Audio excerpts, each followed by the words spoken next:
Hi there, I'm Tiff. This is Tiff Reads Books, and today is a little informal video that I actually cut out of a vlog for you. So here's the little intro.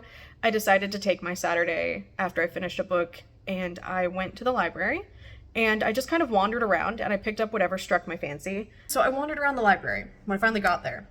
Wandered around the library, and I'm so sad because they had this graphic novel of Watership Down, and I haven't read Watership Down, but it's on my list to read it this year. I want to go back and read some of those like traumatizing middle grade books, but they had a graphic novel and it looked gorgeous. So like the art, I took a picture of one of the art pages. I'll put it up here. And I was like, I posted on my Instagram, like, should I wreck my soul this weekend? Because I really like, it looked so sad. But I'm gonna put it up here, or maybe I'll try to find an excerpt online that's a better angle, because I just took a quick shot for my stories. But I went to go check out, and it said that somebody had a hold on it. So even though it was like on the shelf, someone had like put a hold in for it, and it accidentally got put back on the shelf. So I went up to the counter after I was done, and I was like, hey, do you want me to put this back on the shelf? It says someone had a hold on it. I can either put it back on the shelf or you want me to leave it somewhere else? And she was like, oh, let me check for you, because sometimes the system gets all messed up and it'll just say that when it's a new book, it'll say that somebody has a hold on it. So checked, and she was like, yeah, there's like 5 people with a hold on it. She was like, but I'll add you if you want to add. And she was like, and then I'm gonna add myself because I didn't know we had this and this looks really cool. And I was like, anyway, the dog almost fell. I don't know why he keeps doing that. So I basically walked through the library and looked at thin books that I could just sit and read in a couple of hours. I just want to have like that type of day where I can just sit and read whatever I feel like reading. So I just kind of walked down all the aisles and picked up some stuff. I decided to look in the manga, and I'm gonna try Chainsaw Man. My boyfriend really likes the anime. He is an anime guy. And I almost like got this at Barnes and Noble, and he was like, oh, you might like this, but I was like, I don't know. So they had the first book at the library, so I decided to grab it. So this I should be able to get through pretty quickly, and then I still have that digital copy of Attack on Titan. I don't remember what order I found these in. Yes, I do. Okay. So then I started walking through the regular aisles, and I just looked at the tags. So like my library, this one has like a little purple sticker that says manga. They do like little color-coded tags. I'm sure most libraries do them. So I looked for fantasy, sci-fi, or horror that were short that I could, that sounded interesting. So the first one I saw was this one, The Crane Husband, and it has pretty good reviews on Storygraph. I think it was up in the 4s. So it's short. It looks really interesting. I like the crane wife mythology because of the Decemberists. It's 118 pages, and I'm pretty sure I saw someone talking about this recently, but I don't remember who. So I thought I would pick it up, and I'm kind of excited to try it. So we're gonna see if I can get it done this weekend. The Mylar is like so shiny. So The Crane Husband. This is a 15-year-old teenager is the backbone of her small Midwestern family, budgeting the household finances and raising her younger brother while her mom, a talented artist, weaves beautiful tapestries. For 6 years, it's been just the 3 of them. Her mom has brought home guests at times, but none have ever stayed. But when her mom brings home a 6-foot-tall crane with a menacing air, the girl is powerless to stop him forcing his way into their lives and her mom's heart. Utterly enchanted and numb to his sharp edges, she abandons the world around her to weave the masterpiece the crane demands. It does sound like a twist on the crane wife myth.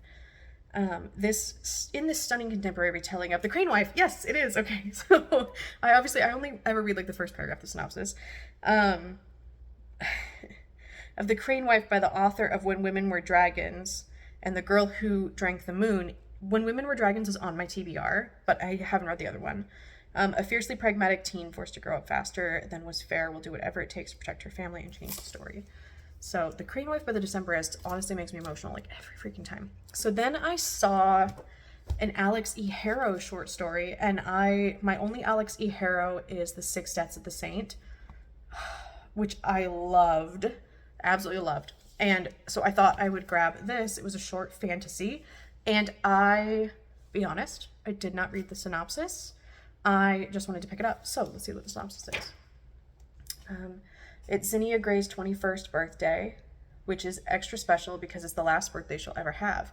When she was young, an industrial accident left Zinnia with a rare condition. Not much is known about her illness, just that no one has lived past 21. Her best friend Charm is intent on making Zinnia's last birthday special with a full Sleeping Beauty experience, complete with a tower and a spinning wheel.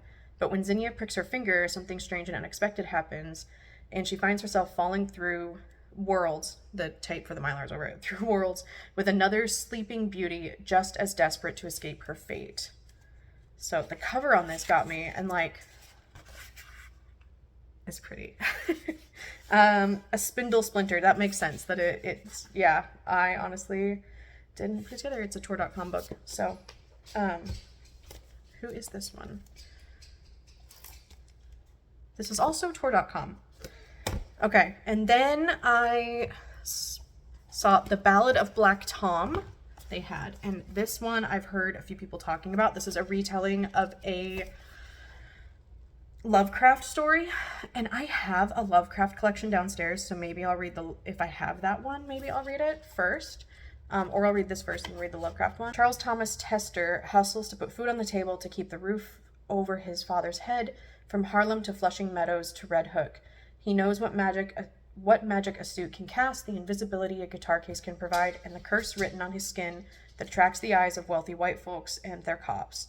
But when he delivers an occult book to a reclusive sorceress in the heart of Queens, Tom opens a door to a deeper realm of magic and earns the attention of things best left sleeping. A storm that might swallow the world is building in Brooklyn. Will Black Tom live to see it break? So I think it's a retelling of something Red Hook by Lovecraft. This is also a Tor.com. Did I get all Tor.com books? Because that would be really funny. Okay, so then the next one is The Lies of a Jungo. The Lies of a Jungo. And this one looked really cool. I liked the cover a lot. And it was a short one. I'm gonna laugh. Let's see. Who published this one? This is a Tor.com as well. I got 4 Tor.com books. I don't know what my last one is. I don't think it's Tor.com, but that's really funny. In the City of Lies, they cut out your tongue when you turn 13 to appease the terrifying Ajungo Empire and make sure it continues sending water. Tutu will be 13 in 3 days, but his parched mother won't last that long. So Tutu goes to his Oba and makes a deal. She provides water for his mother. In exchange, he will travel out into the desert and bring back water for the city. Thus begins Tutu's quest for the salvation of his mother, his city, and himself. The Lies of a Jungo opens the curtains on a tremendous world and begins the epic fable of the forever desert. With every word, Moses Osei Utomi weaves magic. So I thought this sounded interesting, and I like sci-fi. I like fantasy sci-fis that aren't set in medieval Europe. So I thought I would give this one a go. And then I walked back to the front where they have a display of all the new ones, and this one caught my attention. It's bright colored. It's pink and red and has a wolf, and it's called Organ Meats. And I was like, huh. And someone's review, so I always look them up on Storygraph first. So I think this one had around a 4, and The Ballad of Black Tom I didn't look up because I've heard other people talk about it. And then I believe the Alex E. Harrow one, A Spindle Splinter, had in the high 3s or the 4s. So they were all pretty well reviewed, and so this one has high 3s, and one of the reviews that was a 3.5 was, "This is the weirdest book I'll read all year," and I was sold. So then I read the synopsis, and the synopsis is covered by the sticker, so I had to read it online. But basically there's these 2 girls, and they're best friends as kids, and they tie a red thread to each other and to this tree to symbolize their friendship. And then the girls learn that they have been preceded by generations of dog-headed women and women-headed dogs whose bloodlines bind them together. To preserve their kinship forever, Anita convinces Rainey to become a dog with her, tying a collar of red string around each of their necks. But when the 2 girls are separated, Anita sinks into a dream world that only Rainey knows how to rescue her from. As Anita's physical form begins to rot, it is up to Rainey to rebuild Anita's body and keep her friend from being lost forever. Filled with ghosts and bodily entrails and visceral lore, this is a story about the horror and beauty of intimacy, written in K. Ming Chang's signature poetic verse. So, it sounds weird and creepy, and This is published by, I don't know who published this, but dog mouth. I'm excited. This is by One World Lit. Yes, so this is what I have. So these are my little short weekend reads, and I'm gonna see how many I can get through because I am kind of excited. Good morning. Remember this stack from yesterday? Well, I decided I would do a little mini vlog of reading them because I'm trying to get through them in a couple of days. So, first off, minor complaint. It's January 28th and it is 63 degrees outside at 10 o'clock in the morning. It's way too warm for this time of year and I'm upset because I got accosted by a wasp. All right. I finished this last night.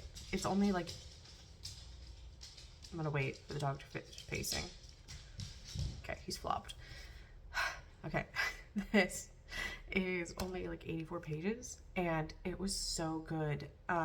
This is The Lies of a Jungo, The Lies of the Jungo by Moses Ose Utomi, and it was so interesting. It takes a very simple premise of control and spreading lies about what happens if you leave your culture and whether or not you can trust other cultures, and using that to control resources to control people.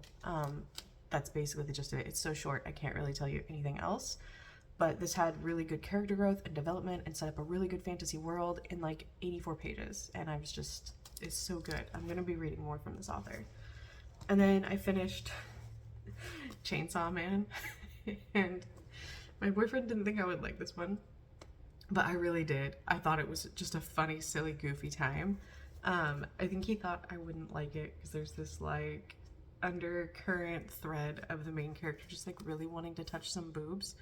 But he does that after he gets told he has no ambition in life because he got this job, this like, you know, government job, and this one guy tells him, oh, well, you have no desire to be here except for to like be wealthy. And he's like, well, I want to be able to eat food, because he was like super, super like poor, had nothing in the beginning. He's like, oh, I heard some people eat bread with jam on it. Doesn't that sound amazing? So his whole goal in life was to eat some bread with jam and maybe get a hug. It was just like, poor soul. And so he got both of those things. He got a hug and he got to eat bread with jam. And so he's like, my life's goals are complete. What else could I possibly want? And this guy's like, you've got to have life goals. And he's like, but I have everything. I get to take a bath every day and I get to eat food that didn't come out of the trash. What else could I want? So he's like, oh, you know, having sex is too far. Maybe I could touch a boob. Like, that's like his goal. And it comes off almost wholesome instead of like wildly inappropriate. So I just laugh so much at this. All of the like, it's a demon hunter type book, but the story is more about a boy coming from nothing and learning how to like interact with people who are actually semi-decent, and he's very naive and he's very much just he is baby must protect. But he's also like fighting these like massive monsters. Like here, this guy, come on fingers, do what you're supposed to do and separate pages. Oh my god, this guy. He ends up like fighting this guy off, and he's good at that, but he is such a little babe. Like, he's just like, it's funny. I find him funny. So I actually enjoyed this. It doesn't take itself seriously at all. The demons are like, that one I showed you is like a vampire bat type demon, and it's like, oh, your blood is disgusting. How dare you foul my mouth with your disgusting blood? Like, it's super silly, and I really enjoyed it. I thought it was funny. So, I'm gonna, again, those are all so short. I can't say much about them, but I did spend 4 minutes, so there's that. So those were both 5-star reads for me. I think I needed the palate cleanser of something like Chainsaw Man. Hello. Okay, I'm a little bit behind where I wanted to be because I did this library haul on Saturday, and it's now Tuesday night. And even though they were all small books, it took me a couple of days to finish the one that I recently finished, which I set too far away. So I finished this. I can't hold things. A Spindle Splintered. Ignore the dog chewing on his bone. I apologize. It took me a couple of days to finish this. I just had a bunch of stuff come up, but I really liked this. This is, she says in the author's note that it is she wanted to Spider-Verse a fairy tale. And so it's almost like a retelling of Sleeping Beauty, but we've like multiversed all of the different Sleeping Beauty reincarnations and made a modern one. And it's just really emotional and like sad, but also fun and intriguing and adventurous, and like it's a good novella. It's like 112 pages or something like that, and I just really enjoyed this. I think Alex Iharo so far from the 2 books I've read is just gonna be another author for me. I just really like her voice. The humor in this was like up my alley, very like she says in the author's note again, it's like 2010 memes. And so it just, I'm reading Gideon the Ninth right now, 2010 memes. So, yeah, I really like this. If you like short stories, or you're not sure if you like shorter stories and you want to pick one up, I recommend this one. I'm going to start this one tonight. I'm going to finish volume 2 of Attack on Titan, which I have through Libby and is due like tomorrow. So I have like 100 pages left in that. So I'm going to flip through those. And then I'm going to start The Crane Husband. Dog is rolling around on his bed. Anyway, I'm going to do that, and I'll see you when I finish The Crane Husband. We have achieved peak border collie comfort. Hi, happy boy. I finished The Crane Husband last night. It's like a 3.5. Okay, so here's the thing. I'm going to try and be quick about this because this is not really the point of this. I struggled a little bit with some of the narration. It was really pretty prose. So content warning, there is a lot of domestic violence in here, but it comes from a bird. So there's that. But we get parentification of our main character a lot. So much the fact that her name is never even given to us. The only name in this book we know actually is the little brother, Michael. And that kind of makes it to where like he is like the main character. Our MC does everything for her little brother, giving up everything for him and for his benefit. And that is because of the situation that the mother is in. However, in that, I'm not like denying that these situations happen with mothers that choose to prioritize their relationships over their children. I have witnessed it in my own family. I know it happens. But what I don't like is that there's almost this undercurrent of blaming the woman for getting into that situation because she's promiscuous. And that's the part I didn't like. Like, it's like, because she's promiscuous, she was prone to bringing these shitty men into the children's lives. She was prone to getting herself into an abusive relationship because she was promiscuous. And that is not the case. It was never outright said, but it was heavily implied in a lot of the narration. The narration that came directly from our main character and the narration that came from the like narrator's voice. There was a lot of like just implications that it's her fault that she's gotten herself into this abusive situation. And that I didn't really like. Okay, so honestly, that's where I'm at with this one. Other than that, everything else has been really good. I am saving the last 2, which are Organ Meats and the Ballad of Black Tom. I'm saving those 2 for February because today is January 31st. I finished this in the wee hours of the morning, like 3 a.m. is when I went to bed last night because I only had a little bit left. I had like an hour left worth of reading, and I was like, I wanted to finish it. It's 119 pages.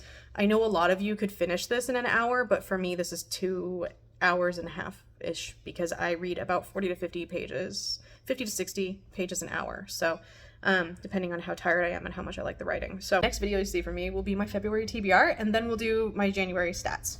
So I will see you guys soon.